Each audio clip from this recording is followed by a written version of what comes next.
Assalamualaikum warahmatullahi wabarakatuh. Kami dari kelompok 4 akan menjelaskan tentang dampak kebijakan AFTA terhadap industri tekstil dan pakaian.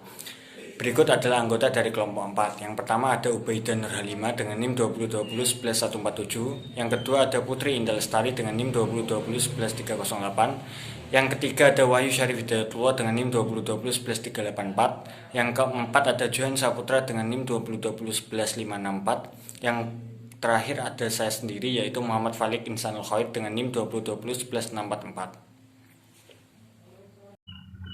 Pendahuluan, AFTA atau ASEAN Free Trade Area adalah salah satu cara bentuk kerjasama dengan negara-negara kawasan Asia Tenggara di bidang ekonomi. Kerjasama diperlukan karena setiap negara pastinya akan selalu berupaya meningkatkan kesejahteraan perekonomiannya, termasuk juga yang dilakukan negara-negara ASEAN.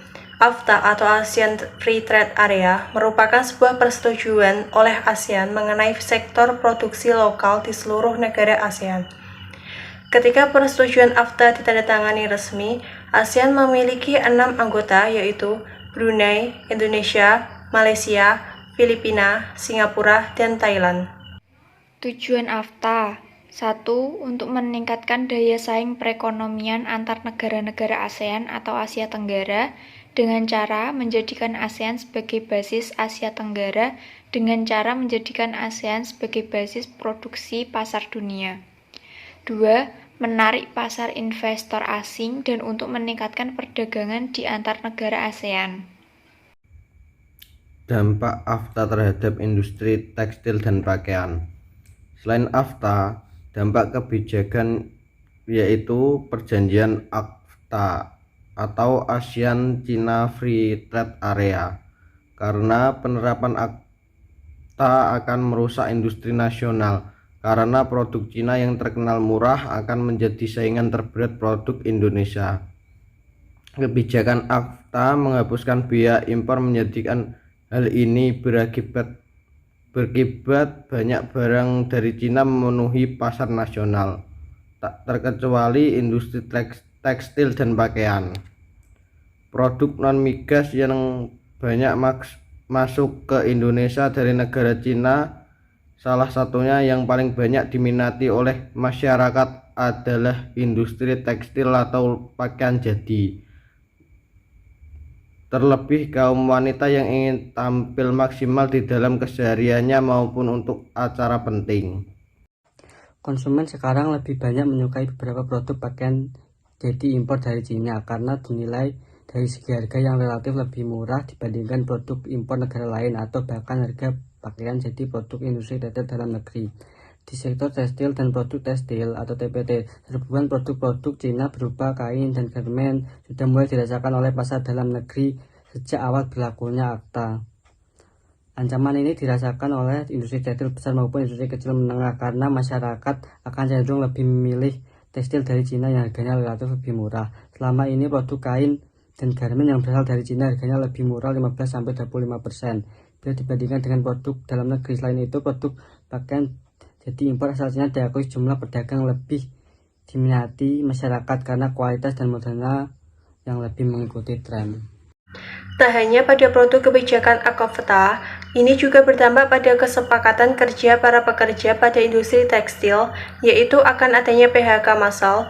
Diperkirakan seperempat dari 30 juta tenaga kerja akan kehilangan lapangan pekerjaan, yaitu 7,5 juta pekerja.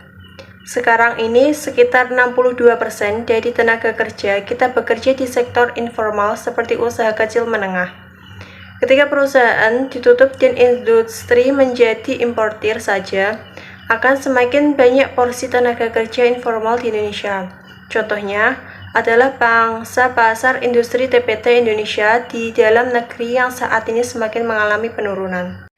Saran yang diberikan yaitu untuk menghindari ancaman yang dirasakan oleh industri besar maupun industri kecil menengah dengan cara mengubah harga menjadi lebih murah lagi, namun dengan kualitas yang lebih baik. Jadi, masyarakat lebih memilih produk lokal daripada produk dari luar negeri, terutama dari Cina, dan membuka lebih banyak lagi lapangan pekerjaan untuk masyarakat luas, terutama di bidang industri tekstil dan pakaian. Kesimpulan, industri tekstil dan produk tekstil atau TPT Indonesia memiliki struktur yang cukup kuat mulai dari sektor hulu atau industri serat, sektor antara industri benang dan kain, serta sektor hilir industri pakaian jadi yang terintegrasi dan memiliki keterkaitan yang kuat antara satu sektor dengan sektor lainnya. Peranan industri TPT nasional terhadap perekonomian juga cukup besar sebagai penghasil devisa maupun kemampuan dalam menyerap tenaga kerja yang besar terutama di sektor hilir. Industri TPT juga dihadapkan pada tantangan baik yang datangnya dari luar negeri maupun hambatan domestik. Oleh karena itu, industri TPT nasional diharapkan mampu meningkatkan daya saing serta memperluas akses pasar ekspor untuk meningkatkan peranan industri TPT Indonesia di pasar global. Berikut ada beberapa daftar pustaka dari materi yang kami sampaikan. Sekian dari kelompok 4. Jika ada salah kata mohon dimaafkan. Wassalamualaikum warahmatullahi wabarakatuh.